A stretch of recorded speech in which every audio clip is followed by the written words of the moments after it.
মারা যাওয়ার পরে আল্লাহ পাক যদি জিজ্ঞেস করেন যে দুনিয়ার সব কিছু করলাম, টাকা উপার্জন কিভাবে করতে হয়, চাকরি কিভাবে করতে হয়, সংসার কিভাবে চালাইতে হয়, সমাজে কিভাবে চলতে হয়, দোকানদারে কিভাবে করতে হয়, সব শিখলাম। কাস্টমারের সাথে কিভাবে কম্প্রোমাইজ করতে হয়, কথা বলতে হয়, কিভাবে কাস্টমার জমাইতে হয়, সব শিখলাম।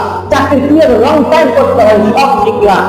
কিন্তু আমি যে তোমার কাছে কোরআন শরীফ পাঠাইলাম, আমার হাবিবের কাছে কোরআন নাযিল করেছিলাম, তুমি তো আমার কোরআন শিখলা না, এর জবাব দাও। এক প্রশ্নের জবাবের সম্মুখীন যদি আমরা হই, আল্লাহ আপনার যদি পাকড়াও করে ফেলেন, বাঁচার উপায় নেই, বাঁচতে পারবো।